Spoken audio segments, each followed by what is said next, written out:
Today on CCX News, a city's perspective on the opioid crisis, how Brooklyn Center is trying to save lives. City officials say Brooklyn Center has one of the highest rates of opioid overdoses in the state. City statistics revealed this week show Brooklyn Center had 13 opioid-related deaths 3 years ago and 12 more deaths in 2022. Those numbers have Brooklyn Center working on a plan to save lives. The city says part of that plan is working closely with Brooklyn Center High School. The city has trained school staff and more than 100 students to administer Narcan and naloxone, the opioid antidote drugs. The city is also working on other ways to offer help. You have a very short window if someone says they want help, right? And so a lot of times getting them to a facility, talking to the right person is crucial. And so to set up a location where someone who's in that moment saying, I want help, to have an on-site peer recovery or on-call peer recovery specialist where they can tap into right away. The city recently began receiving funds as a part of a national settlement with drug and pharmaceutical companies. Over the next 14 years, Brooklyn Center is expected to receive a total of $530,000 to fund opioid initiatives. The primary election wrapped up this week. One of the more unusual results happened in Robbinsdale, where voters noticed the same two people on the ballot in two separate races. Jason Greenberg faced David Durkers in a special election to fill a vacant Robbinsdale City Council seat. Greenberg won with 60% of the vote. Both also appeared on the ballot for a primary election. Emily Haugen explains that race for Robbinsdale's Ward 2 and what's next. After Councilmember Sheila Webb resigned last fall, Robbinsdale City Council was left with an open seat. Right now, Robbinsdale City Charter requires a special election to be held if the rest of the unexpired term is longer than 8 months. But this time around, it made for an interesting ballot. The city manager, in his years of government, leading up to this, he said it was the first time that he had seen this exact situation. That's because David Durkers and Jason Greenberg were running in both the special and primary election for Ward 2. A lot of people asking questions about the light rail project, which makes a lot of sense. It's a big thing that's happening. Greenberg and Durkers' names were under two categories on the ballot. Both said that made campaigning interesting. It did complicate it. Made for some funny conversations trying to explain everything to people. Ward 2 is going to be on the ballot twice, which just always was confusing to people. Greenberg won both the special election and primary. That means he will be interim council member. I want to make sure that people feel like their voice is being represented now, as well as into the new term that'll start in 2025. Durkers got second and will advance alongside Greenberg to the general election. I was running for Robbinsdale, and I am running for Robbinsdale still. In November, the two will face off for the last time this election cycle. The Robbinsdale City Council is looking at changing the city charter to allow the council to appoint members to vacant seats in the future. Meanwhile, the Osseo City Council did add a new member to its ranks, but the vote was split. Mark Cook, co-owner of Osseo's Annabelle House Coffee Shop, was appointed to the council this past week. Cook is also a teacher and basketball coach in the Osseo School District. The council was split 2-2 on his appointment, with council members John Hall and Juliana Holtstrom dissenting. Mayor Dwayne Poppy broke the tie to approve his appointment. Cook will fill the vacant seat previously held by Alicia Vickerman. A new senior living facility is headed to Maple Grove. The Dorn Group is planning to build a 4-story, 124-unit senior apartment complex near Hemlock Lane and Elm Creek Boulevard. Units will be age restricted to 55 plus, but the developer expects the average resident to be about 70 years old. The City Council unanimously approved the project. Nearly 150 million Americans own a dog or cat, but experts say there's a shortage of people qualified to groom these pets. But as I found out, a Brooklyn Park pet care business came up with a unique solution to the problem. There comes a point when every dog needs a haircut.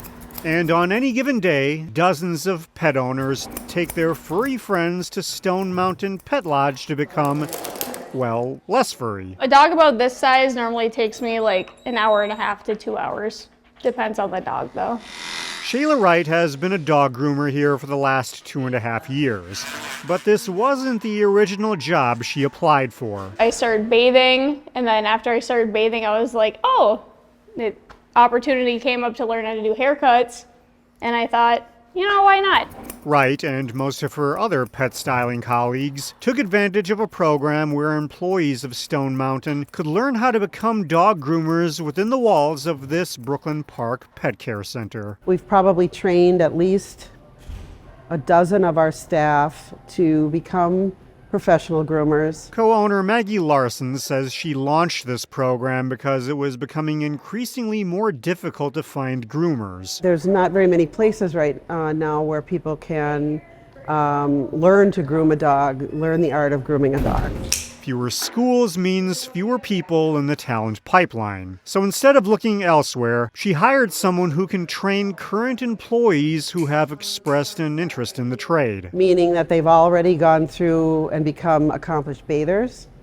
And the next step is pretty logical that they would become a dog groomer. The entire program takes about 3 months, using curriculum through the American Grooming Academy. Once the groomers in training finish, they not only end up with a new skill set, but a fun career. And yeah, I think it's just a very fun job. If you like being creative, you can kind of use it as your outlet to be creative, and you get to hang out with dogs all day. So In Brooklyn Park, Delane Cleveland, CCX News.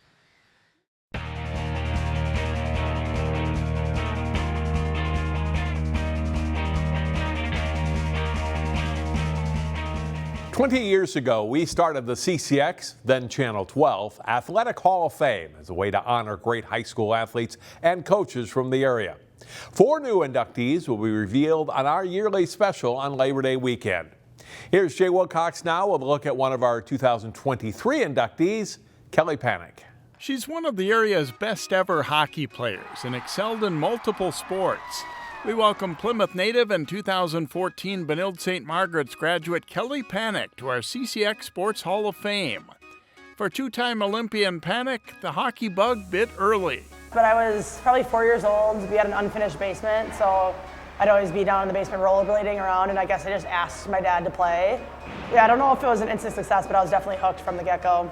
Kelly played boys hockey as a youth player in the Armstrong Cooper Association. I mean, I think it was huge, just from the standpoint of development, for one thing. I think especially then, now it's so much better for girls. There's just so many more opportunities, so many more training opportunities, playing opportunities, all those things against quality players. But back when I was growing up, and me and my teammates talk about this a lot, like we just didn't have the same, it wasn't at the same level. Kind of up to you to you're trying to match their speed, right? Pannek is currently co-head coach of the Benilde St. Margaret's girls hockey team with Kevin Gray, who coached her as a youth player and now works side by side with her. I've had a front row seat, been very fortunate for that. I remember being on the ice with her as a mite and squirt, and then watching her grow and progress as a player. And through high school, obviously the Gophers, and now winning gold medals at the Olympics and World Championships. So yeah, it's been amazing watching her grow as a player and a person. None of the girls question her. I mean, they're around her. It's anything she says is like gold. I remember years ago talking to Brad Frost once, and he was asking about Kelly as well. And the question that always sticks out to me is he asked me, even when she was young, was she playing chess and everybody else was playing checkers? And I just laugh, because it's kind of what it is, and watching her coach now too. For high school, hockey and soccer standout, Pannek went to Benilde St. Margaret's. And soccer wasn't just a secondary sport. She was Class A Ms. Soccer winner and helped the Red Knights win 2 state titles.